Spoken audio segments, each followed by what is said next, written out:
Hey Flosstube, it's Ema here and I am back with another video after what feels like a million years. It's been 4 months, but still, that's quite a long time. If you're interested in what has been going on in my life in that 4-month gap, it's been a lot, it's been very busy.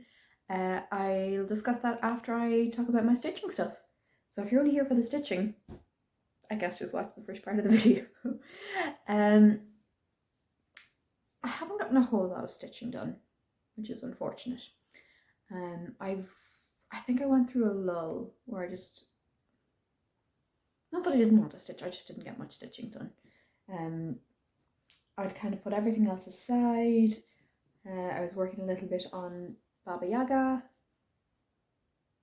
I think since you would have last seen it, I have had some of the roof done. I've worked down the side, and now that I'm talking about my progress with it, it feels like very little, but it's where I'm at. There's a lot of black. It's the kind of thing that I found I needed to take a break from every so often. I do love the pattern, I love the fabric, but stitching with black all the time is a little bit, it's fine. My second whip is the 2021 Black Work Stitch Along by Peppermint Purple. And so this is a free pattern, and each block is published weekly on a Wednesday. And it is, like the name suggests, black work. I'm going with a sort of autumny theme. I don't know if you can see it terribly well. Oh, you can. I'm working with a red colour and I've moved into a burnt orange. So the plan is to work my way down with like red, orange, yellow, fading into greens, and then like a dark brown near the bottom. And I'll probably do some sort of simple leaf border surrounding the whole thing. I've been loving it so far. It's been something to look forward to. The blocks are all very manageable, especially the smaller squares. I know I wake up, it's Wednesday, I'm like, oh great, the new piece of the pattern is out today.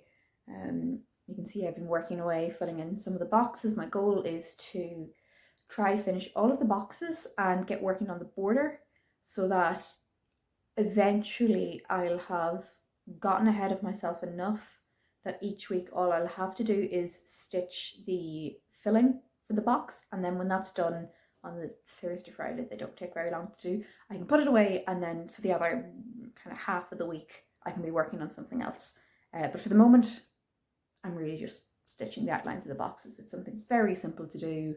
There's not a lot of counting involved once you get, for example, I had those boxes done, so the next row is literally just matching up with those. So it's great for like mindless stitching, listening to audiobooks or watching other Flosstubers. So that's actually all I have to talk about with whips. In the lead up to Christmas, I was asked to make a couple of hats and scarves, stuff for people as Christmas gifts.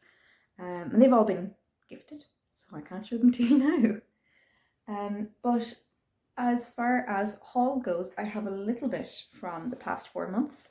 And so the first item is Love is Where the Shepherd Is.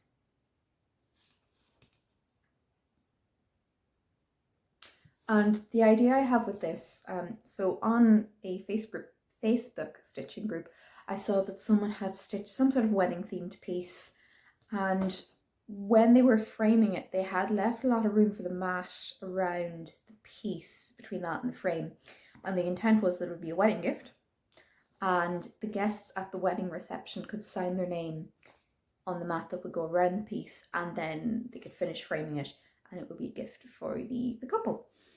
And my cousin is getting married this August and I am her maid of honour. And herself and her fiance, they keep sheep.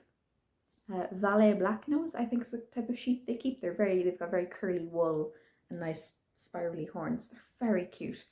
So my idea for this is to do something similar, have space for people to sign, but I'm going to replace the alphabet with the couple's names and their wedding date. I think that would be a really cute keepsake. And it's like, oh look, it's you guys, and there's your sheep, and here's the signatures of everyone who came to celebrate your special day.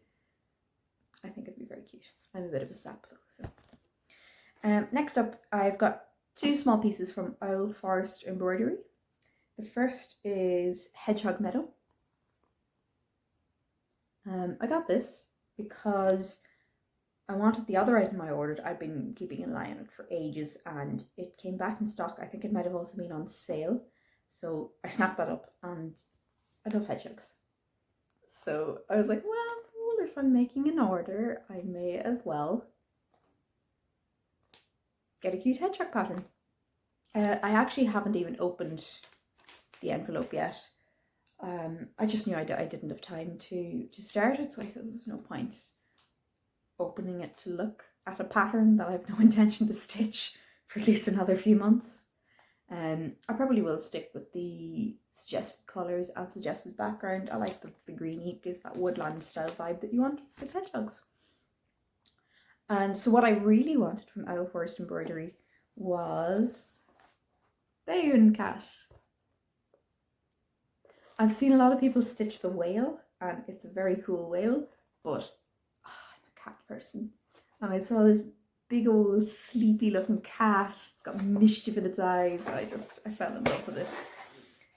So this is a kit. It came with the pattern. Sorry, I'm pulling it out now. Is the fabric in here? Oh, it's a pattern. The fabric. It's a nice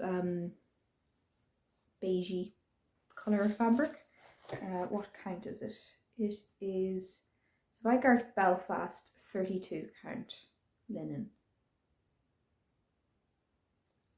And the size of the finished work will be 30 by 17.5 centimetres. I think like the plainish colour of the linen will complement the threads really well. And the threads are hand-dyed threads based on DMC cotton floss. There's lovely, there's a little bit of variation in them. I don't know if my camera is going to pick them up. I did get a new phone. My old one, the camera on both sides of it was just, it was going, it was dying. Hopefully I can pick up something of the variation in these. I think you can see it in the blues better with the darker colours shine through. But it would be so lovely to stitch that cheeky, sleepy cat in those colours. Oh, I also got a needle minder with it. It's quite small, so it might be hard to pick up the details. It's of like a snowy forestscape, and it is very nice. This is actually only the second needle minder I have ever owned, and the other one was a gift as well. It was a little pink elephant. I must get into the habit of using them because I just stick my needle through the fabric at the moment. But I find if it's a high count of fabric, then I'm leaving like a holes in the fabric, and you can kind of tell where I've been storing the needle, and I don't love how that looks. If I can carry out my plan for the stitch along and get ahead of myself with the boxes, I might allow myself to start this. I know I have plenty of other stuff to be at, especially the sampler that I want to do for the wedding actually, you know, kind of has a deadline. It's not till August, but we all know how long stitching can take sometimes. I'll see. I might even start the wedding sampler then before I finish the boxes for the stitch along. I'll have to work some sort of schedule out, I think. I'll know once I start the wedding sampler how long it'll take me, because it doesn't look like it will take terribly long. I'm going to pull it out again. Like, it will be on, if I do it on 28 count linen, which I think I will, it will only be 9.6 by 6.3 inches.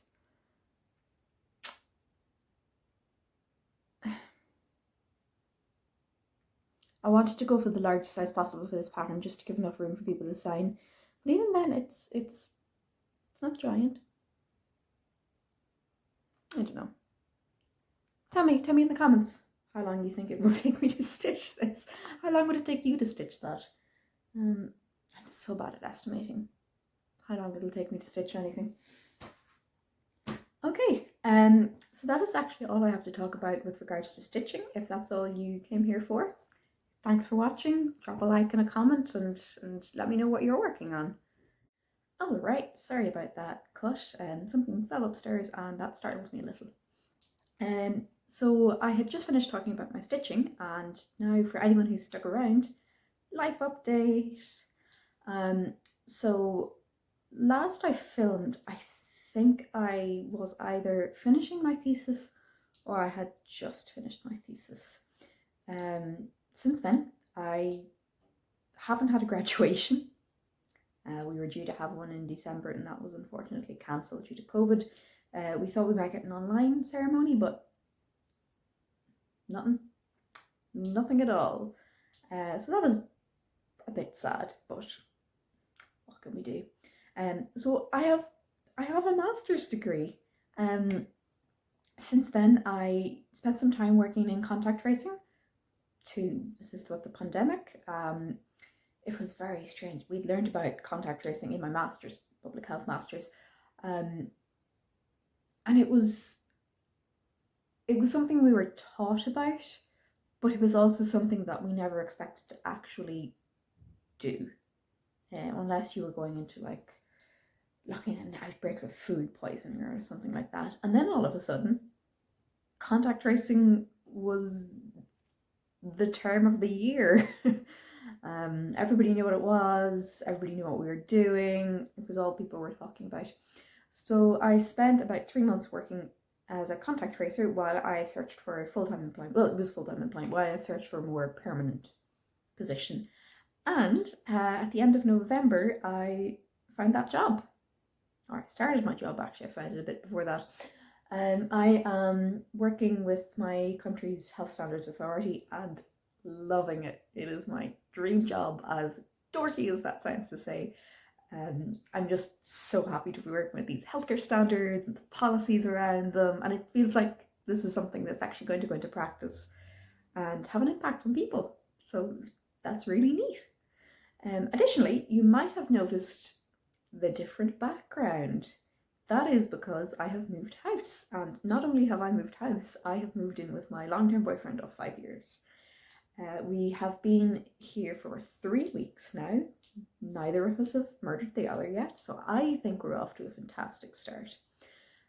We've done the major unpacking, like our clothes have been unpacked, we've unpacked the kitchen stuff, but then there is still knickknacks and little things, and I'm like, why did I pack that? Or I feel like I threw out so much junk while packing to move, and now that I've moved, I still have stuff that I either don't quite remember packing, or I'm not quite sure why I decided to pack it and not throw it out in the first place, or just little bits and pieces that we haven't found a place for yet.